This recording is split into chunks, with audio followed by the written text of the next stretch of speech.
Well, it's 6 o'clock, so let's get started. And I want everybody to know who's on here. And as you join, that we are recording this. We're going to post the PowerPoint that's showing, as well as we're going to put up this whole webinar so that for those that weren't able to be part of it tonight, they have a chance to watch it as well. After the one on Monday, I'm sure that a lot of people will be watching over the next couple of days. So my name is Tim Werkler. I'm the camp director at Camp Indian Trails. This is my third year as camp director at Camp Indian Trails, although I've been going down there for many, many years with my sons as scouts. And it's also a great place to kind of be a part of because there's so many great things happening. And as I always say to the scouts, the Camp Indian Trails really belongs to all of us. So it's an opportunity for us to give back to scouting by doing things at Camp Indian Trails. And then when they get older, they go off to EBSR. Just in case you don't know anything about me, I'm a retired music educator. I ran a music camp for about 24 years. So this is a little different, but still a lot of fun. Instead of looking for clarinet reeds, now I'm looking for BBs and things like that, which is kind of a change of pace. So you'll see that on the slides here, we're going to start with Glacier's Edge Council summer camp plans. I'm not going to read every word of all these slides for you because I know that you all can read by yourself. I just think it's important for everybody to realize that the discussions regarding how we were going to operate camp if we were to open it this year have been happening for a very long time. Literally the middle of March came the first time that we started talking about it. And as a team here at the Glacier's Edge Council with Joe Lewis and Alex Timms and Nick Rose before his departure, we have been talking about this process. And we're very happy to where we've gotten now. We still know that there's going to be a lot of opportunity for things to still change and grow and develop, and there's still an opportunity for things to happen, but this is where we're at right now. One of the important things to always remember, Camp Indian Trails is a Cub Scout camp, and it's different than the Scouts BSA camp up at EBSR or somewhere else because we just deal with younger kids, you know. So while the policies at Ed Bryant are very similar to our policies and our policies to theirs, it is also important for us to realize that we're going to have to implement them differently because we have to make them age appropriate for Cub Scouts. This has got to be a teachable moment for us as well so that the Cub Scouts can learn what they need to do to be safe and take some personal responsibility for all that with the guidance of counselors, leaders, and parents. And we've been in contact with obviously members of the Wisconsin state officials, and we've talked to the Rock County Health Department pretty much on a daily, almost weekly, almost daily basis. For those that don't know, we have sort of the traditional camp types at Camp Indian Trails. We have 3 different offerings at Camp Indian Trails for our Cub Scouts. We have the sleepover camp.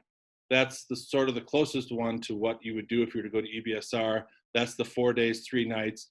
Participants sleep in tents. They go around to program areas with their rank the next day and go through all of that. Overnight camp, which is a new offering this year, is 2 days and 1 night. That's very similar to the sleepover camp. It's simply a microcosm.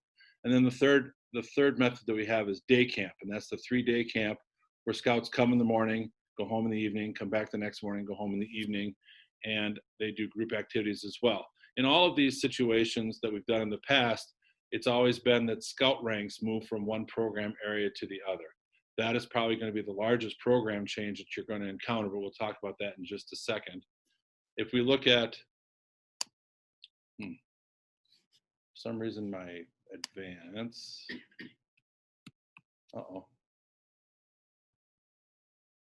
there we go. We went quite a bit forward here. Sorry, I have to back up. I'm not sure what happened. So how are we going to operate camp this summer? In our discussions that we've had, we've talked about lots of different subjects, and they're all listed there for you. And those are the slides that we're going to go through. At the end of our session, you'll have the opportunity to ask questions and for clarifications and those kinds of things. So please take advantage of that opportunity to ask those questions or get clarifications and sort of take a look at all these different areas that we're dealing with. So first off, we're not starting camp when we traditionally started camp. Literally, if we were in a normal summer, I would right now be sitting in Allen Hall at Camp Indian Trails during staff week.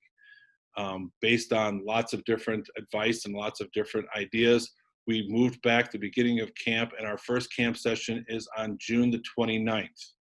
That means that the first day camp session, which would have been at Token Creek, was canceled.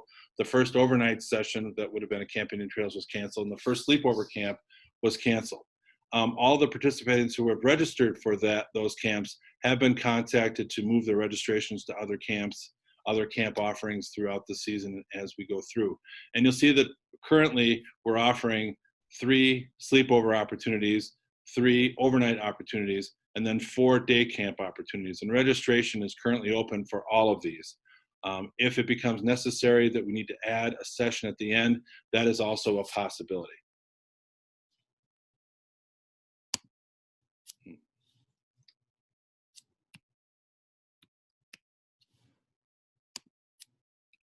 Oops.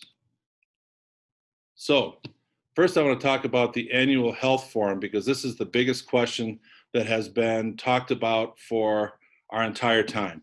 And I want to let you know that in the Cub Scout world and for our Cub Scout camp, there's different sort of ways that we deal with it.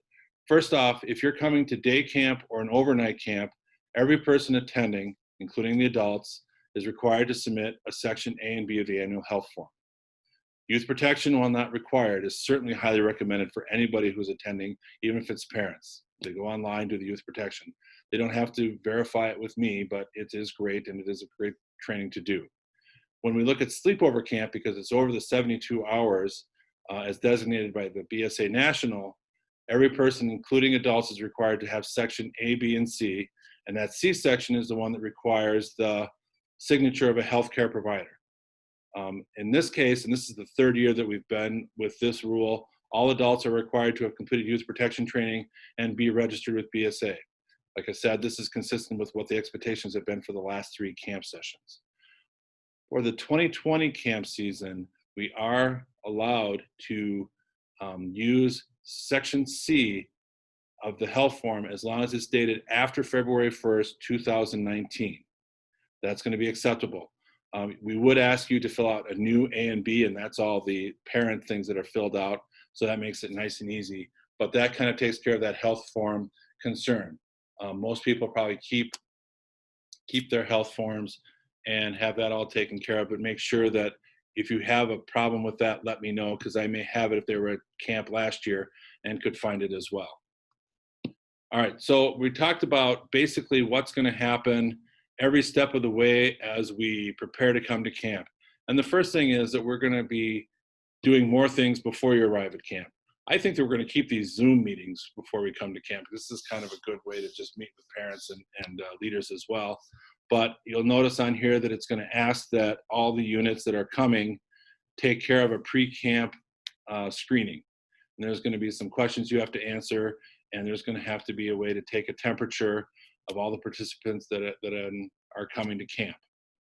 When you get to camp, that's when it's all going to happen. You're going to collect those kinds of things. So at arrival at camp, each vehicle is required to do a temperature check. If a person in the vehicle fails the PreCamp screening, the whole vehicle, unfortunately, will be sent home. That's probably the biggest sort of red flag that's come up. I know that in my son's troop, we were talking about ways to deal with that. If perhaps that maybe all the parents are going to be asked to take their kids up, those kinds of things. But if you do that pre-screening health check before you leave the parking lot, I can't imagine much changing that hour that you're coming down. So it's really important that you do that.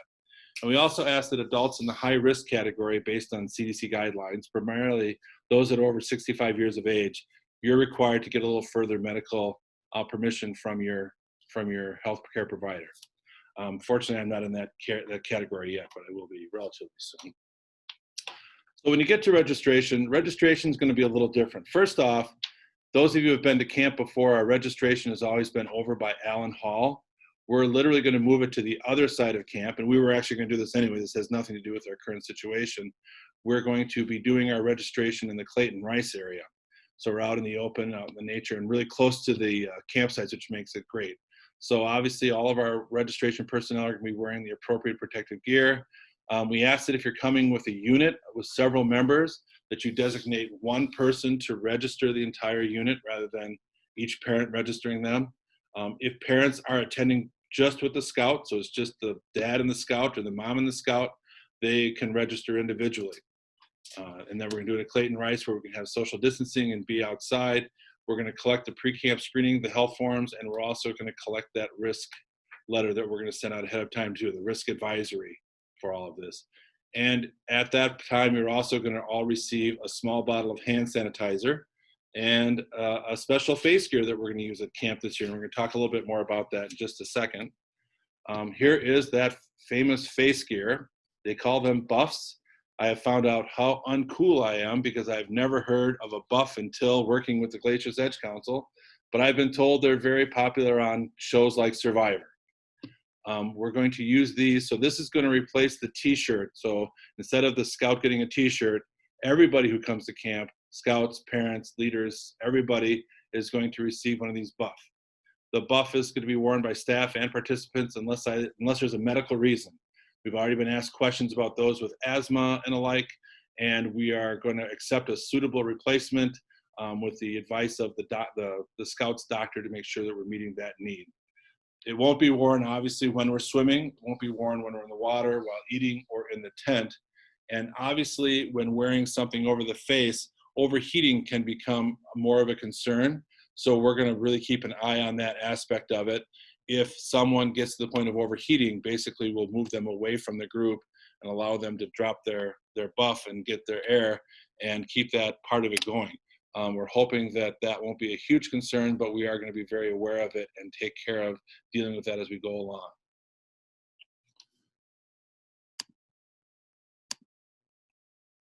Not sure why my computer, it's because I have an Apple probably. Oh, and I've jumped all the way to the end again. Sorry. So campsites and ceremonies are going to be a little bit differently. Although the campsites have always been assigned by pack, we may have to put 2 or more packs into an assigned campsite, but we're going to have them separated from like one side to the other. If you've ever been to Camp Indian Trails, and a lot of you have, one of our campsites is so huge that we could literally put 4 small groups and they would be 30 feet apart. They won't be spending much time under the pavilion or anything like that. Basically, once you are assigned to your campsite, that is going to be your community for your time at camp.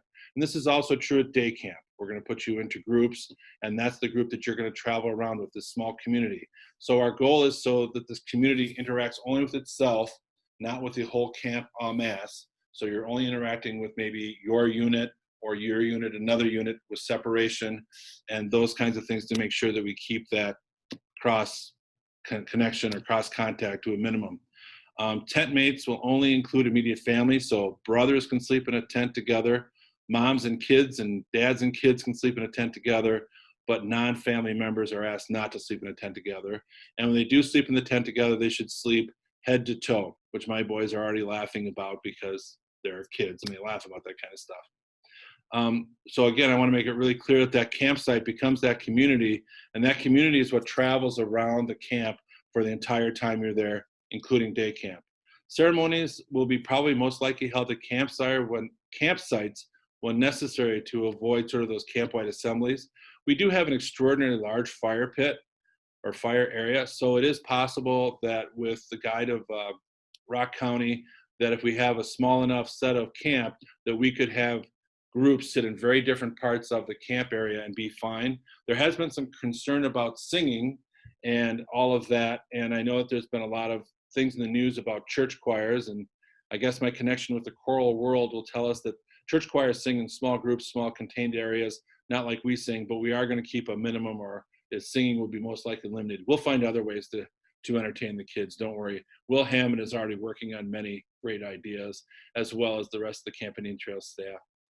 Every day, campsites are going to conduct a daily health check, and the CIT staff is going to help you with that. It's going to be basically one of those contactless thermometers, and if a participant fails the temperature check, we have a protocol in place for further testing. The next step would be to take that person who failed over to the health lodge, put them in a place where maybe they're going to be a little cooler, because we know that if a kid has been running around, that perhaps their temperature might be elevated. Give them some time to cool off, those kinds of things. And then the health officers have a protocol for which to follow. We are going to use the wall tents for those that feel comfortable using them, but we're going to have to be carefully cleaned after each issue. And we're purchasing some equipment that is designed to take care of sort of those large areas.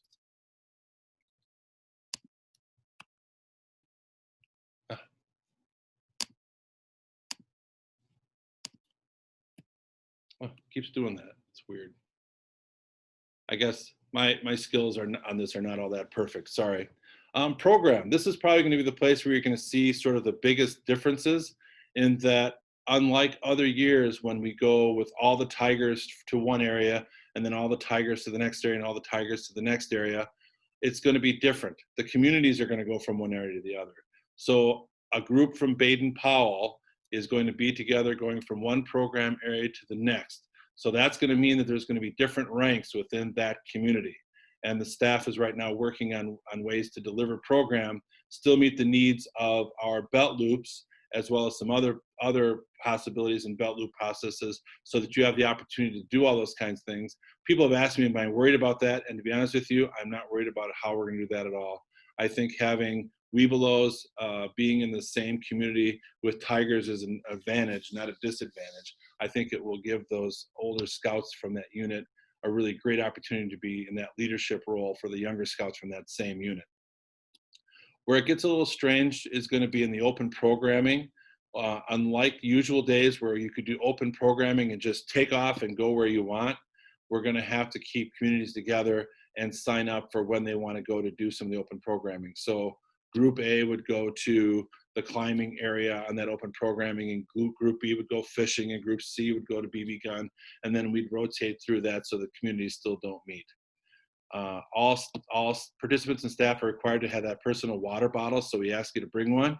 Obviously, if you don't bring one, we have plenty for sale at the trading post, and that we're going to have hand sanitizer available at program areas and hand washing stations also utilized at the program areas where that's an ability.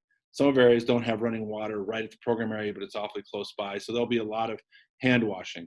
I think most of us can agree we've washed our hands more in the last 3 months than probably the last 30 years. So, but that's still an important part of it. So one of the big things is, how are we going to dispense water from the coolers so the kids aren't all touching them? And we're going to have the staff member basically fill the water bottles for the scout without the water bottle touching the mouthpiece of the cooler and all those kinds of things, to eliminate sort of that cross contact kind of thing. And the bubbler in Allen Hall, which hardly ever gets used anyway, is going to be turned off. So sanitation and personal protection is probably the thing that we're talking about the most. We've talked about the face masks and the buffs. We're looking at program and activities that are more contactless. Gaga ball, I still am trying to figure that one out. Well, more information will come about that later. But we are going to find team building kinds of activities that they can do where they're not contacting with each other and are controlling that safe distance. Necessary cleaning each program area after each program session. So when they come into BB guns, the guns will have already been sanitized. And then when they move to the next area, the guns will be sanitized again. That's going to be true of all of the equipment and all of the stuff around camp. We're going to eliminate shared transport as much as possible. So nobody's going to be riding in the golf cart with me, unless it's my child, obviously. But we're going to try to make sure that we don't have that sort of shared transport issue throughout the camp. That's not a real big thing at Camp Indian Trails, but it's an important thing to remember. And then we're also going to limit the access to the trading post a bit. I'm finding a way to do slushies at a different part of camp so we don't limit that access to slushies, because that's what's really important to scouts. But we're going to make sure that the trading post is a safe environment, and we are also going to provide outside service and hopefully an online web-based purchasing way to do it, so you can pay online and we just bring it out the door to you. And then, of course, obviously, we're going to do lots of hand washing and sanitizing stations around the camp, especially near Allen Hall. Right now, our ranger, Jacob, is working on additional hand washing stations, both at Allen Hall and at Clayton Rice, so on both sides of camp. And all the campsites also have water and will have some opportunity to have sanitation as well. Shower house, bathrooms, and hand washing. So obviously increased hand washing, sanitations, especially around Allen Hall. The bathroom and the shower house will be cleaned multiple times on a regular schedule each day. And we're going to work on assigning some times so that there's not that huge sort of bottleneck when everybody gets over to the shower house and is just going to stand and wait. We're going to section that out. Some people may be assigned to the morning, some people after program is over, but we're going to work with that with the different units. And kitchen and dining hall. So community groups, this is probably the biggest area that most people have sort of said, how are you gonna do that? If you know Allen Hall, you know how huge Allen Hall is. Our capacity at Allen Hall is about 300 people when everything's all set up. And our camp group sizes, we're going to work within that so that we're working at the CDC guideline for seating people. They're going to be seating with their small community far away from the other communities. This may require eating in shifts. It also may require some use of a tent outside to make sure that we allow that. We've always sort of traditionally served in a family style fashion. This time we're going to use the line service. If you've been to Camp Indian Trails again, you remember the kitchen has that long area to walk through where it has protection and a good 6 foot between the person getting the food and the person serving the food. The open salad bar is going to be suspended for this summer, although we still have a salad option. We just can't have the open salad bar. Kitchen staff are required to wear the expected protective equipment as outlined by the health department. Dishwashing area is going to be limited to a smaller group of people. Table clearing will be done by each person so that we're not doing cross contact with plates and those kinds of things. And after each meal service, as it's always been, the dining hall and kitchen will be cleaned. The steak dinner for leaders will probably still be continued. I'm still working through a few details with that, but Clayton Rice is a big pavilion. We could provide lots of opportunity to sit there, but we would probably use a plated approach. Yes, seconds will still be available. It's just going to require going through the plated line again rather than just grabbing off of something. And foil packed meals at the campsite will probably continue if I can just work out a couple of details with managing it carefully. Because again, you're in that small community. Here's sort of a big one, especially at Camp Indian Trails, because we deal with Cub Scouts. There's a lot of visitors and leaving and going and all those kinds of things. We're going to ask that this year, day visitors are not allowed to camp at Camp Indian Trails. So grandma, as much as we would love to have her come out and visit her Cub Scout at camp, we just can't do it safely this year. So we're gonna clamp down on that. Once each camp session has begun, we ask that parents and leaders only swap out once during that. So if it's at a 4-day sleepover camp, you start on Monday, you would swap out either Tuesday night or Wednesday morning. But when someone new is coming in, they have to go through that health screening and all of those elements. Outside vendors will be kept to a minimum during camp sessions. Those that need to access work, we're going to provide you with as much access to Wi-Fi as we can in Allen Hall. I know that there have been years when people will leave and go to work and come back in the evening. We're going to have to eliminate that to try to keep as much under control as we can. And this is also true of the staff. So if you forget something, it's always been sort of a tradition to quickly run to Walmart or quickly run to somewhere and get something. We're going to do that through the training post or some other outlet. There are going to be staff that obviously are going to have to go places during the day, Jacob, for example, or me, for example. So there are going to be ways, if you've forgotten something really important, we'll help you get a hold of it. So we're not just expecting all of this for our campers and our leaders and our parents. We're also asking an awful lot for our staff to be sure that they're also remaining safe.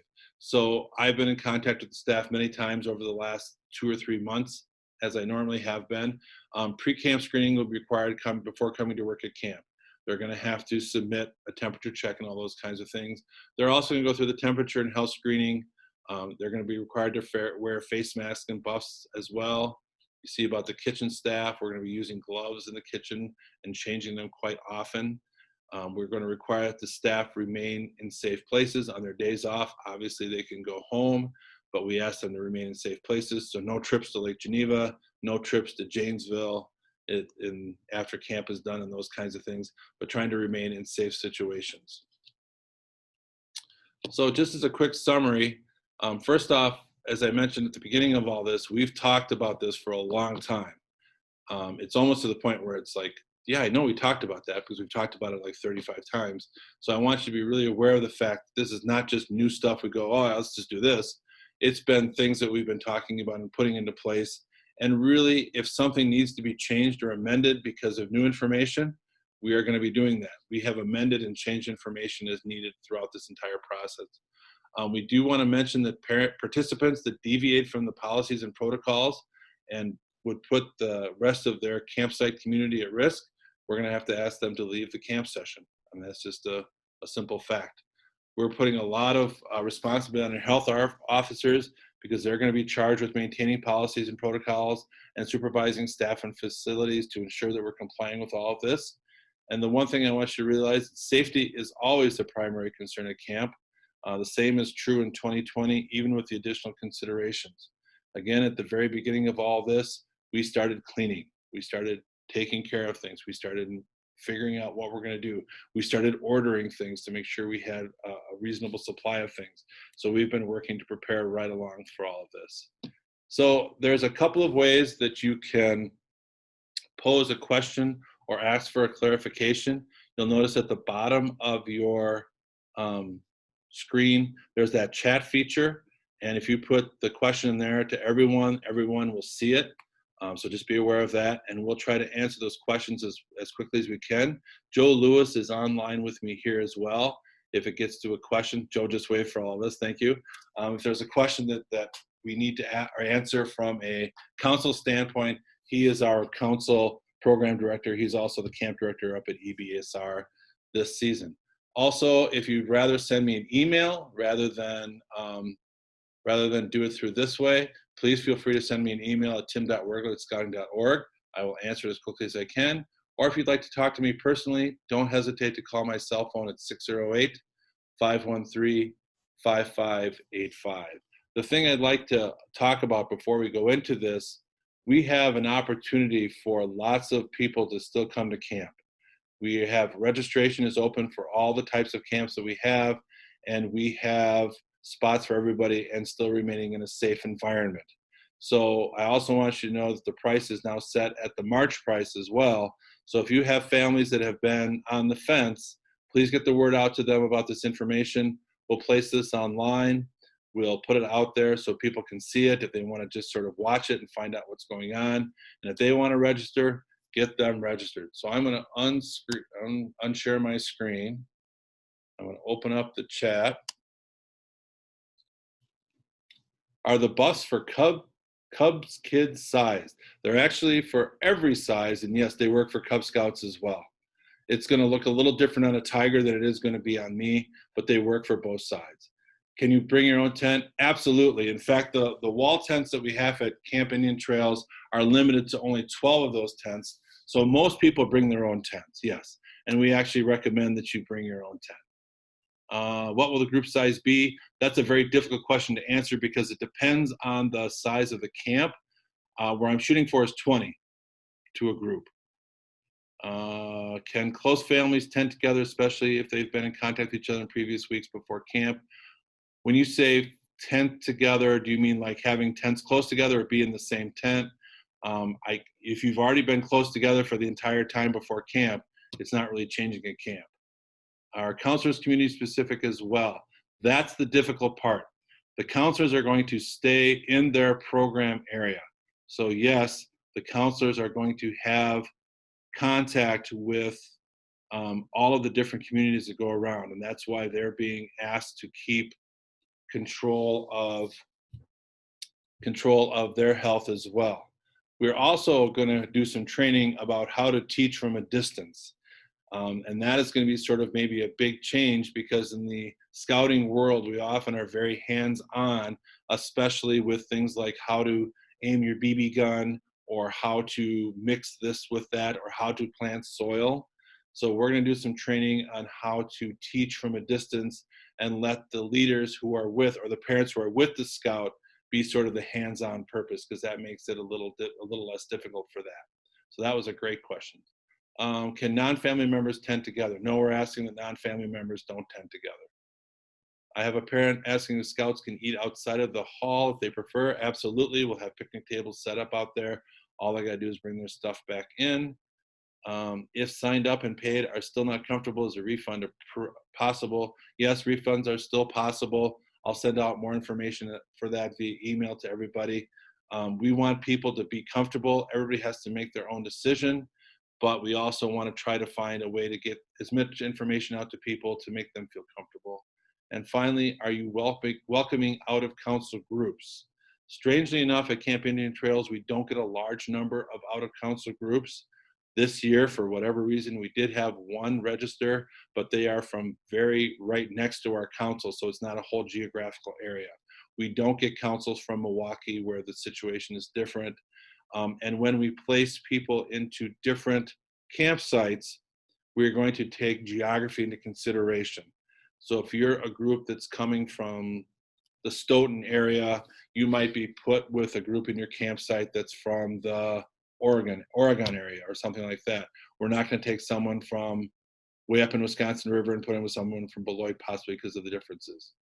If non-family members can't get together, are we allowed to have lone scouts in tents?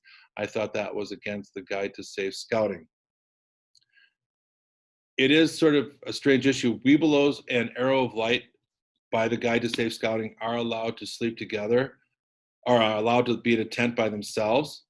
It's when we look at the younger scouts, just so we're aware, if a Tiger Scout comes to camp, they have to have a parent with them by BSA rules. So you're looking maybe more at this is from Mr. Rad up in the Dells. You're looking more at people that are bears and wolves, I would assume. So Correct. I would ask Nick that we talk about that one together and we see what the issue is, because I think that's going to be a case by case consideration. Fair enough? Okay. Thank you. That's okay with you. Awesome. I don't care what people say about you. All right. Other questions? Really, that was pretty painless and easy. That was good. So again, I want to reiterate before we finish up here the fact that Camp Indian Trails is operating camp this summer. It will be different, but it'll still be fun. It will be as safe as we can possibly make it, just like we've done every other year. There's always, I hate to say it, a risk when you go to anything. You know, kids have accidentally broken an arm playing gaga ball, hard to believe, or something else has happened. And so things happen. But just like with all those other things that we've done, we are doing everything possible that we can to make sure that the safety is first in our mind with working with our scouts. Someone just popped up here. Are the program areas the same as in past years? Yes, for the overnight camp and the sleepover camp, they're the same 6 basic areas.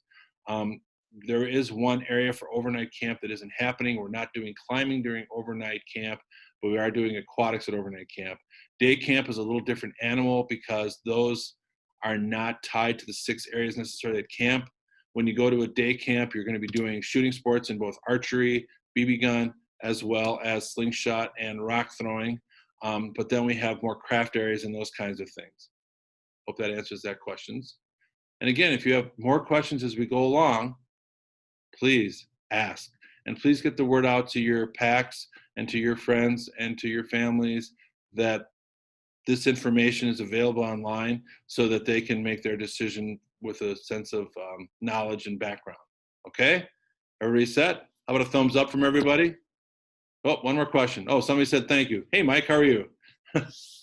Mike's been out doing a lot of fishing.